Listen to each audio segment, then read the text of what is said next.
29 सीटें दी बीजेपी को, 29। इसके बाद भी आप लोगों को तंग और सताया जा रहा है। हम तो चलिए ना, अब हम जो यहां बैठे हुए हम पुराने पापी हैं, हमें तो ये तंग करते ही रहेंगे। हम दिल्ली का प्रोग्राम करते हैं, 50 से ज्यादा लोगों को जो है हम उसमें शामिल होने के लिए चिट्ठी लिखते हैं, उनको एक नाम नजर आता है। 50 में उनको एक कश्मीर के हमारे मजहबी रहनुमा हैं, उनका नाम नजर आया।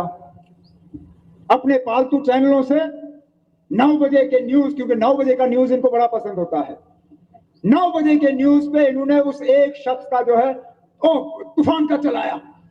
देखो ये नेशनल कॉन्फ्रेंस वाले, इन्होंने अलाइद की पसंद लीडर को जो है दिल्ली बुलाया। मैं उन चैनल वालों से पूछता हूं, मुझे तो कई साल हो गए सुनते हुए, वो भी मुल्क के होम मिनिस्टर साहब से, कि अब कश्मीर में अलाइद की पसंद लोग रहे ही नहीं। कहा या नहीं कहा उन्होंने? बार बार कहते हैं वो, जलसों में, जुलूसों में, पार्लियामेंट में, यहां तक कि बीजेपी के लीडर असेंबली में हम लोगों को ताने देते हैं कि मोदी जी ने कश्मीर में आतंकवादी सोच जो है खत्म कर लिया है।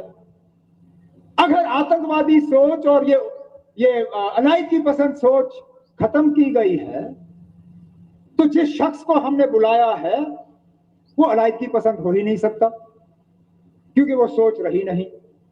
और अगर वो अलाइद की पसंद सोच रखने वाला शख्स है, तो फिर आप ये कह रहे हो कि वजीर आजम साहब और होम मिनिस्टर साहब ने मुल्क को झूठ बोला। क्योंकि सच हो नहीं सकती, दोनों चीजें सच हो नहीं सकती। या वो लीडर वाकई अलाइद की पसंद है, फिर बीजेपी वालों ने मुल्क को झूठ बोला, या फिर कश्मीर में अलाइद की पसंद सोच रखने वाला कोई है नहीं और ये मीडिया वाले लोगों को धोखा दे रहे हैं। बताइए इसमें सच कौन सा है? क्योंकि तीसरा सच इसमें कोई हो नहीं सकता। और ये प्रोग्रामें रचाई जाती हैं सिर्फ और सिर्फ नेशनल कॉन्फ्रेंस के इस प्रोग्राम को कमजोर करने के लिए। मरकजी हुकूमत को पता चल गया है कि जम्मू कश्मीर में रियासत के दर्जे का वापसी, इस पे लोग खामोश नहीं रहेंगे। ये सिर्फ उमर अब्दुल्ला की बात नहीं है, जो ताना हम मुझे मिलता है, कहा जाता है कि मैं ये रियासत अपने लिए ले रहा हूं, जैसे सिर्फ मेरे इर्द गिर्द रियासत बनेगी। आप लोग यूटी में रहोगे, लेकिन जहां मेरे कदम पड़ेंगे उस मौके के लिए जो है मेरे रियासत। कैसे?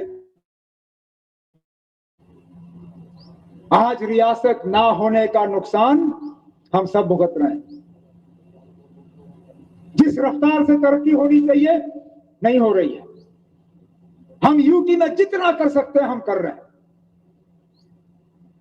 चाहे वो बजट के हवाले से हो, डेवलपमेंट के लिहाज से हो, एमएलए को और मजबूत करने के लिहाज से हो। हर लिहाज से हमारी कोशिश है कि तरक्की का एक नया जाल यहां बिछे, लेकिन बार बार हमारे काम में रुकावट डाली जाती है। जिन इदारों पे इलेक्टेड गवर्नमेंट का कंट्रोल होना चाहिए उनमें हमारा कंट्रोल नहीं।